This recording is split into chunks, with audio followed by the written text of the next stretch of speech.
Баршаңызға сәлем, каналыма қош келдіңіздер. Бүгін сіздермен тағы да бір ерекше тағамның рецептісімен бөлісетін боламын. Видеоны соңына дейін қараңыздар. Тағамымызды жасау үшін бізге ең алдымен қойдың бір қолы қажет. Енді үстінен осындай тіліктер жасаймыз. Тіліктер өте терең болмауы керек. Тек қана үстіртін жай ғана тіліп шығасыздар осылай.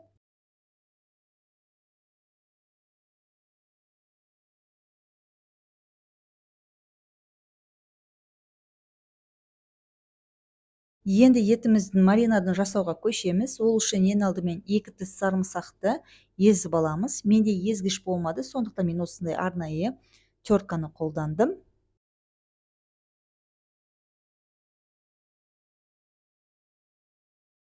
Түрік кофесі чашкасы мен зәйтүн майын құямыз. Артынша 1 шай қасықпен орегано қосамыз. Одан кейін осындай микс дәмдеуіш қосамыз.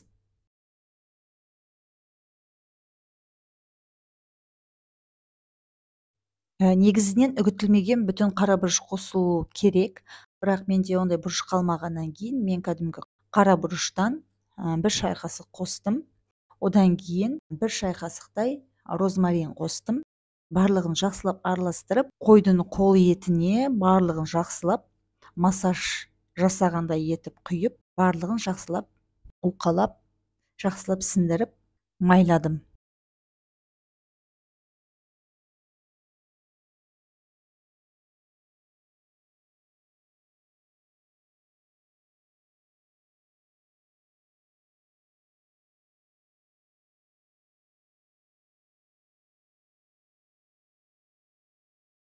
Енді бір мискаға су толтырып құйып аламыз да, пісіруге арналған қағаздарды жақсылап умаждап, судың ішіне салып, барлығын жақсылап сулап аламыз.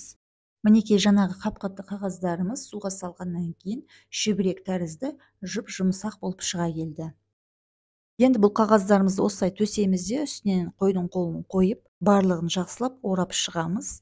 Бұл еттің өте керемет болып пісуіне және күйіп кетпейтіндей өзінің жаңағы ішіндегі нәрін, суын сақтап қалу үшін керемет эффект береді.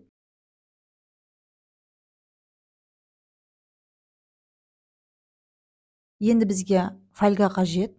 Фольгаларды осылай өлшеп кесіп, тағы да жақсылап ораймыз.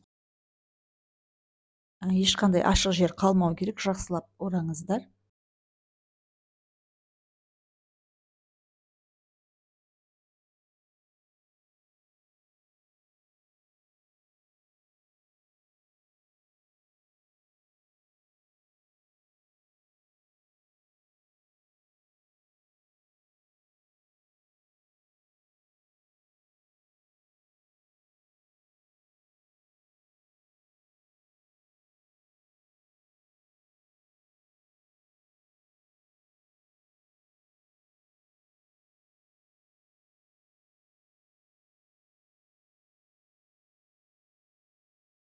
Ішіндегі барлық сөлі ағып кетеді, сонда ет құрғақ болып шығуы мүмкін. Сондықтан да фольганы аямай жақсылап ораңыздар.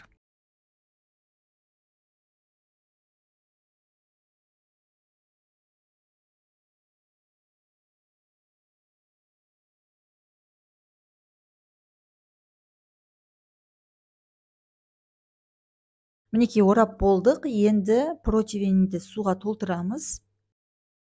Бұл біздің етіміздің жанып кетпеуіне ықпал етеді. Ал етті духовканың сеткасына қоямыз. Жаңағы суы бар противень астында қалуы керек. Енді етімізді шамамен 2,5 сағат 210 градуста пісіріп аламыз. Одан кейін 1 сағат тағы да градусын 180-ге төмендетіп, тағы 1 сағат пісіреміз.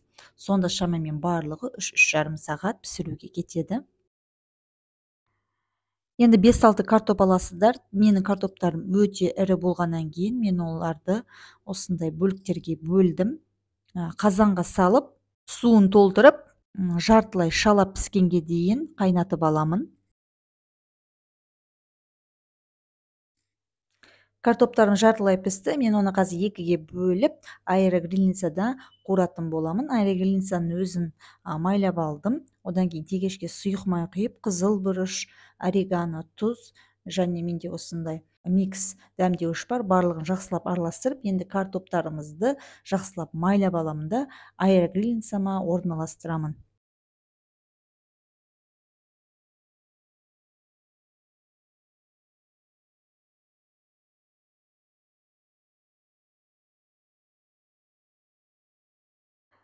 Мен мында аэрогрильницаның ыдысын толтырғанмен, мен бұны екіге бөліп қуырып алдым. Өзінің программасы бар. Барлығы шамамен жарты сағатта осы картоптарды жақсылап қуырып шықтым. Мінекей 3 сағаттың ішінде етіміз пісті. Қазір бетін ашамын да үсті қызарғанға дейін тағы да жарты сағаттай духовкаға қоямын.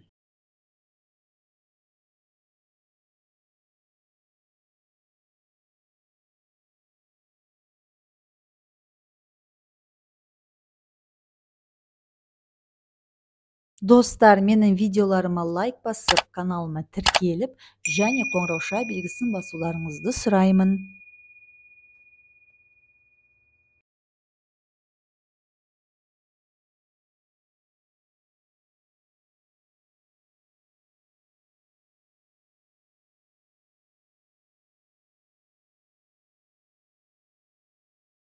Мінекей үлпілдеп етіміз пісті. Енді шашылайын деп тұр. Тарелкаға осылай көшіріп алдым.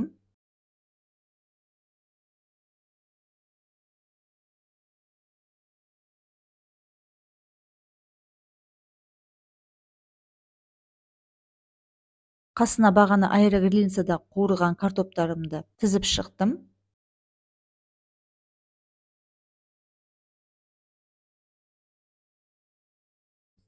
Мінекей тағамыз әзір болды. Сіздерге ас болсын.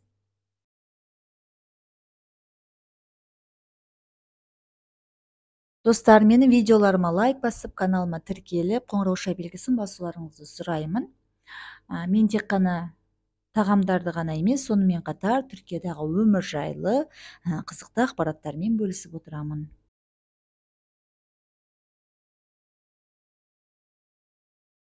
Көріскенше сау болыңыздар.